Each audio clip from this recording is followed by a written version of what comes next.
Hello everyone, Storm 101 here.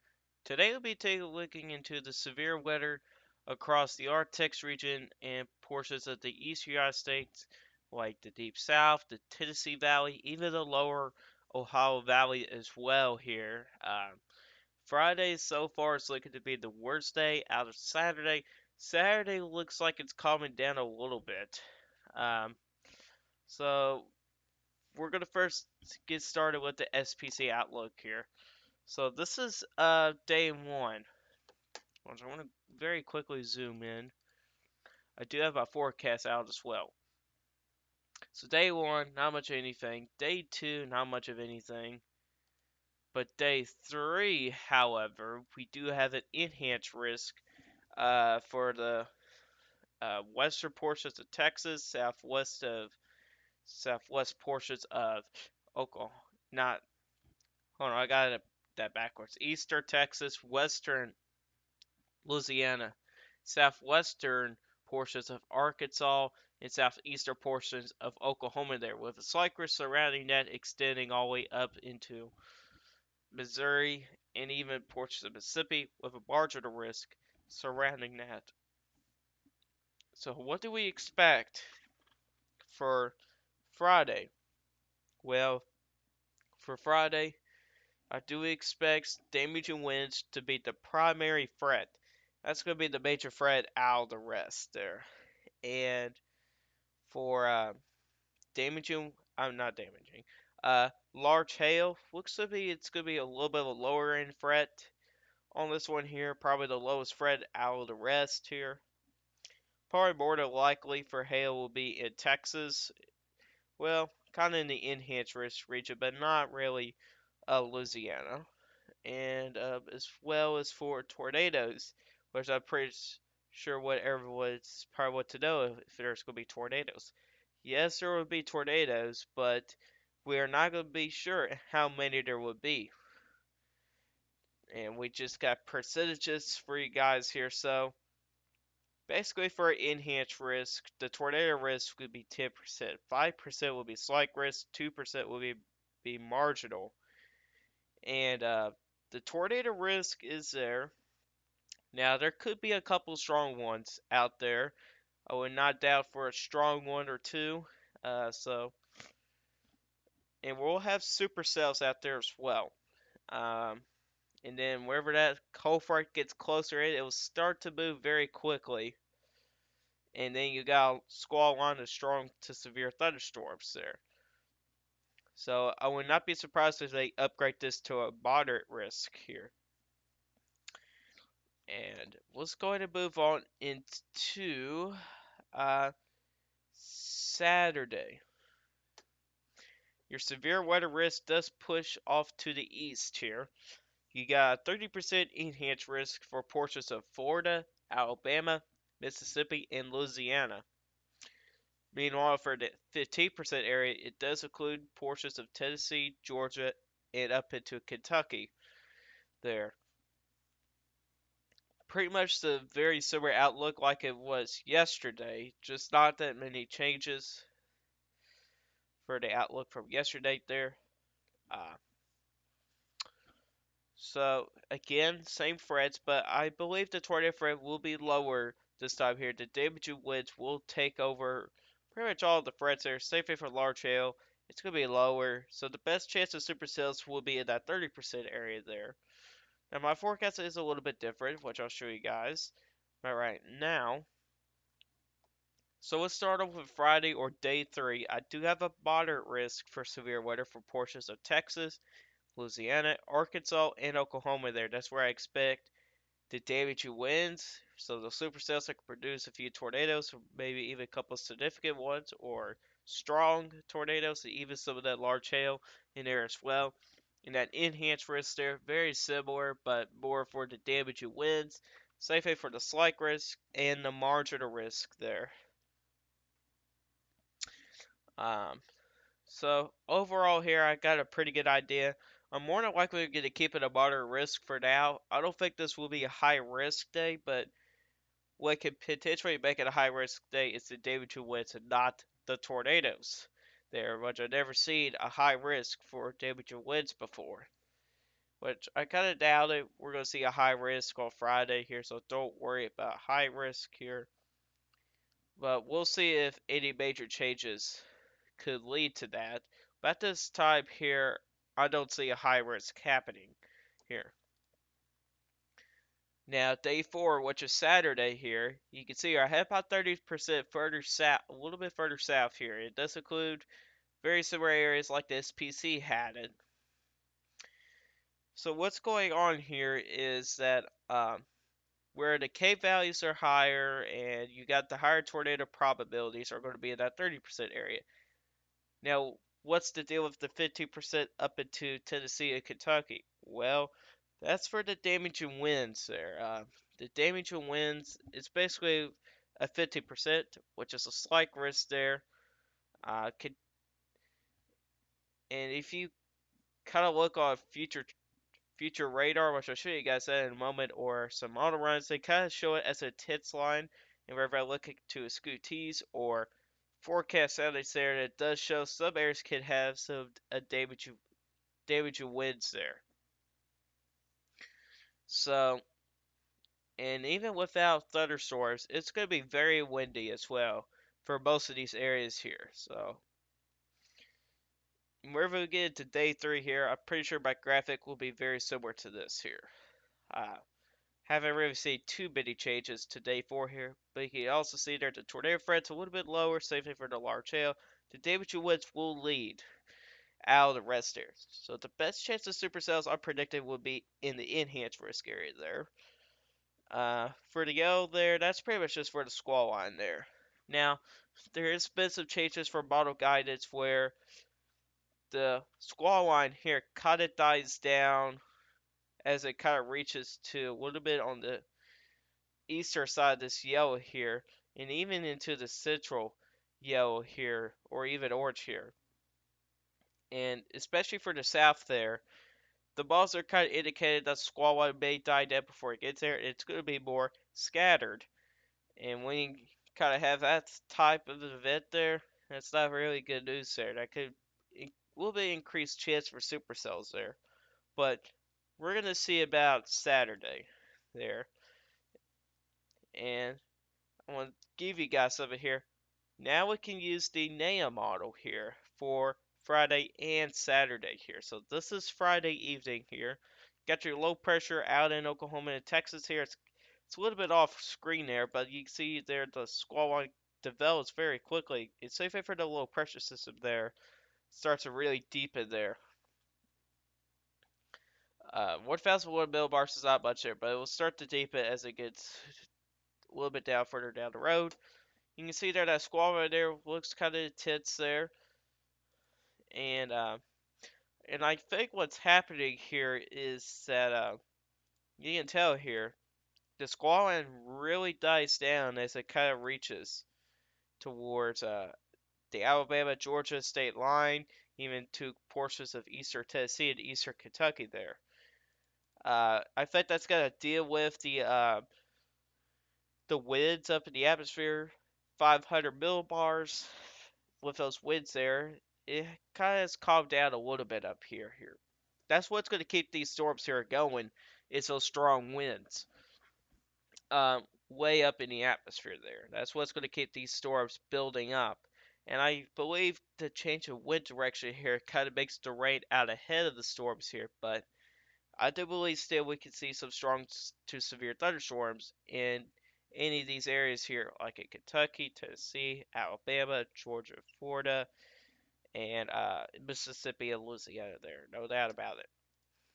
And if I kind of back this up here a little bit here, I can see here some supercells may try to develop here.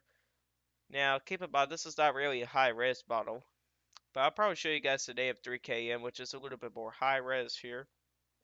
And you can see there, supercells may try to pop up right in front of the line of those storms there, but we'll see about that. Now you can see here's your 3KM model there. Now it does not really go that far out. As you can see there with that squall line there coming in, it's actually started getting strength quite a bit there. Also, the low pressure system is a little bit deeper. So we're going to see that about that. We'll get the NAIA 3KM tomorrow. for all of Friday. It probably for a small portion of Saturday. So now let's kind of move on to the Euro high risk ball. Oh yeah, before I forget, if I kind of go back here on the winter side of things here, anywhere from like Oklahoma, Kansas, all the way up into Michigan here, I see a winter storm threat for those areas there. You could possibly see snowfall bounce up to 8 or 10 inches in a few areas there. Now, there is going to be an ice storm between the warm sector and the cold sector, but it's going to be very difficult to forecast because it's going to be a very slim line. As you can see here about the name of 3 km, there's your ice right there. And for probably a few people, it's probably not going to be too many people would be affected by this ice storm here. Potential as well there. Just want to keep a quick notice there. I did not forget about the winter side of things. I'll probably make a video about that tomorrow, or maybe not. We'll just see. But anyways, let's go ahead and go back to the severe weather side of things here. And so this is the European model.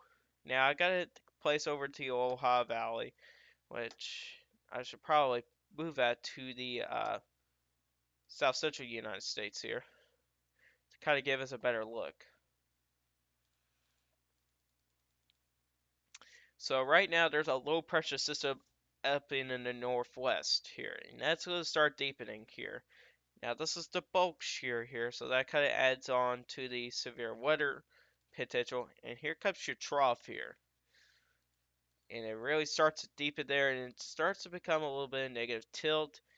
You can see there's your negative tilt right there. You can see there are very strong winds out ahead of it.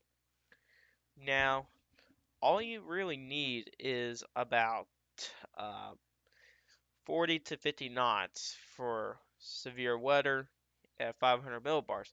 Now we're getting, some places are seeing 80 knots, even about 115 knots. That's pretty ridiculous there. That's what's really going to help these storms here build up. So the Cape doesn't really matter that much for this event here because you got the atmosphere really supporting all this here. And so the upper dynamics here, we're going to take a look into the vorticity for the European model here.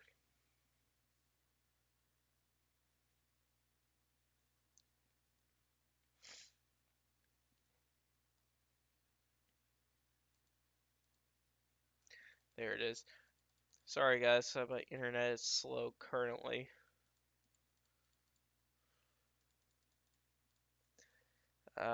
So wow, this is very slow actually. Let me take off a tab. That should help it a little bit. So you're going to start to see your trough coming in. You can see they're off in New Mexico there. And eventually what this is going to do here is, there's your trough. So that trough there will be coming in. You can see there how it really starts to deepen here. You can see some energy coming out from these storms here. That's going to really help support those storms out there. So you got plenty of energy to deal with. And we'll take a look into the precipitation on this here, but we'll look onto a different graphic here. We'll look onto the Cape on this one here. With the Cape index here. So Friday here, you already got Cape values about 1,000 in a few areas here. So we go in and go on to later in the day here. Here comes your squall line there. It's pretty visible to see here with the Cape values there. It's right now at Dallas at that point. But wow, the European model is really spitting out a lot of Cape down around near Houston there. That's really going to help those storms. You can see here that Cape goes as far north as Arkansas there, and that's still pretty supportive. It's kind of more than enough here. And you can see here, all you really need is about 400 to 500 Cape, but you got a chance of severe weather. You can see that Cape kind of starts to move off there, and it starts to die down on Saturday here. Now, if we move on to look into the precipitation, so I back this up back to 1 o'clock here. You will start to see the squall line here develop. There it is. And probably some supercells there. You can see there that kind of looks like a supercell there out ahead of the storm. And it seems like uh what this is a this could possibly happen here. What could happen here is you got cells developing in front of the squall line here, and that can really calm it down. So you can see there probably about around 10 o'clock the severe weather threat diminishes on Saturday there. And it'll be going on overnight Friday night into Saturday morning too, so don't forget about that. So our last thing to look into is the GFS here, which I'm going to be using multiple different graphics here. Uh, I'm not really going to look into the supercell composite because I don't think it's going to be that accurate for this here because it falls along with the only cape and shear, but the significant tornado parameters is more accurate for this type of situation here. So 7 o'clock here, you can see here the GFS is spinning at much lower amounts than the European model was. That was kind of impressive there. You can still see by those cape values there. We'll back it up a little bit to about 7 o'clock here. So the cape and shear values there, pretty much you need a little over 1,000 for a little bit of a tornado threat here. But again, I don't think it's going to be that accurate here. But there's plenty of wind shear around the area there. Pretty much a little over 20 is all you need. There's a little bit of signing around, but it should not disrupt the severe weather event. Lifting index, there's enough of that. And then the helicity. Oh yeah, there's going to be quite a bit there. You need to over 200 or 300 helicity to cause some issues here. And we got plenty of that. And that helicity should increase overnight as well. So we're going to move on to Saturday here. Move northeast here. I mean, look all this helicity. That's pretty ridiculous here. And here's all this rain here, squall line coming in there. Here's 4 o'clock here in the morning. Still a lot of helicity here. But let's kind of go back for these ingredients here again. The lift index there is not going to be that as impressive. There's a little bit of signing around. Wind shear has gone down a little bit since the past updates there, but still supportive. Cape shear not that much, and cape not much either. But you're not going to need that much cape for this type of system here. I mean, it's not really going to need cape values here. And up here, 7 o'clock in the morning. Let's move on to 1 o'clock here. So, quite a bit of wind shear around for sure. So this is your low pressure system currently should be somewhere around this line here. And here's your cold front there. The lift index is not that impressive again. But it seems like it has improved a little bit. What I mean improving is a little bit more negative. But still, tons of helicity, especially when you get up to Kentucky and Tennessee. There's a lot of helicity to deal with here. About 600 to like 650 in a few areas there, which is pretty darn ridiculous. And there's a little bit of cape along the line there. But let's take a look into those winds there. Something I'm kind of forgetting to mention here. It's those wind gusts. It's going to be very windy. You can see those wind gusting pushing about 55 miles an hour in a few areas. Just not good.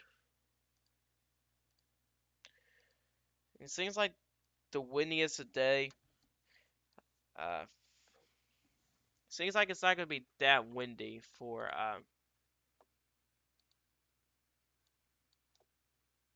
Friday for around Texas. See some wind gusting up to 50 miles an hour, so it could be pretty windy at times. But seems like it's going to be very windy on Saturday for the Lower Ohio Valley and the uh,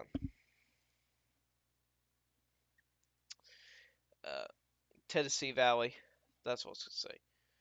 And as you can see there, yeah, about near 60 gusts in the few areas here, which is very windy here. You can see those mountains there, screaming winds. There, yeah, 86 to 90. Kind of doubted on that one there.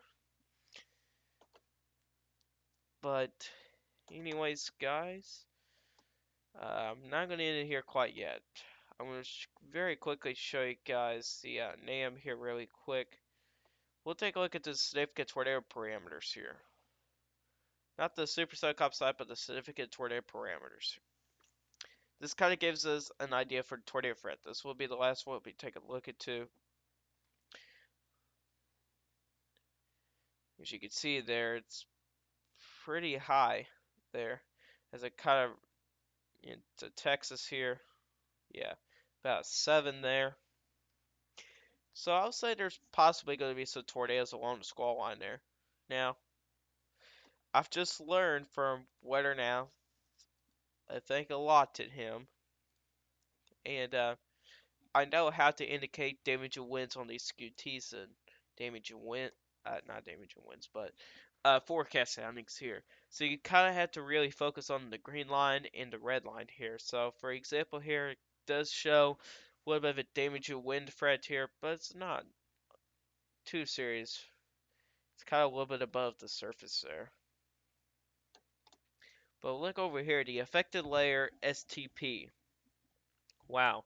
Shows a high chance for EF0, EF1, EF2, even a high chance for EF3, which is pretty ridiculous there.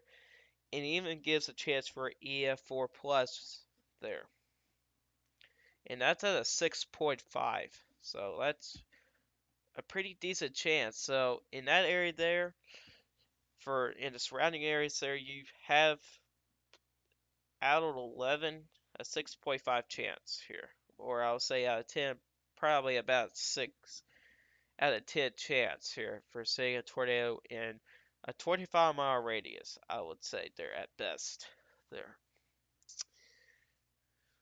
And that's pretty high there, but it's not very accurate what I just said there, but it kind of gives you an idea. Yeah, not really. But here's Saturday here. You can see there's still a decent severe weather threat. Like I had the enhanced risk there in place there. Still pretty high down that way there. And oh boy. We're kind of going to ignore that PDS tornado hazard type because, well, they're not that accurate here. But it's possible there. I mean, if I look into the affected layer here, it's pretty much looks to be about 4.8 there. There's a high chance for EF0, EF1, and EF2. And there's a little chance for EF3 and a little chance for EF4 plus there. So overall, I will say there'll be a tornado threat in that area there. But we're not going to be 100% certain about how strong those storms could be there. You can see there. And very quickly here, I want to look into those snowfall amounts here. So those snowfall amounts there that everyone's been talking about here. Oh, it's updating currently. Sweet. Um, as you can see here with your snowfall amounts here. Not too whole heck a lot for the GFS there. You can see there's some areas possibly up to 6 inches. Here's the CMC here. It's got a little bit better idea here. So I think the CMC is pretty realistic with this one here. Uh, Unfortunately for you guys at Northeast here, you got a low chance of snow. Although you are actually having snow right now. So this is snow right now here. So you can probably see about 4 inches of snow for some areas. And you can see here, for the very tip end of Maine, you can probably see up to 10 inches of snow there. So, and oh yeah, there is an ice threat there as well. So what I'm going to do here is go to GFS here again. We'll hit 12Z. and we're gonna look into the ice. So, freeze and rain accumulation. So very quickly here. So while this loads here a little bit, all I gotta say is that oh boy, that is actually this is kind of a little bit realistic look, exception up in New Hampshire and Vermont. You can see they're about an inch there. Highly doubt that, but this is kind of gives you a little bit of a better idea. Really, all you need is 1/10 of an inch of ice there. You got some problems. So it's going to cause some icy roads. There's probably going to be some power outages there as well. And for the rainfall too. And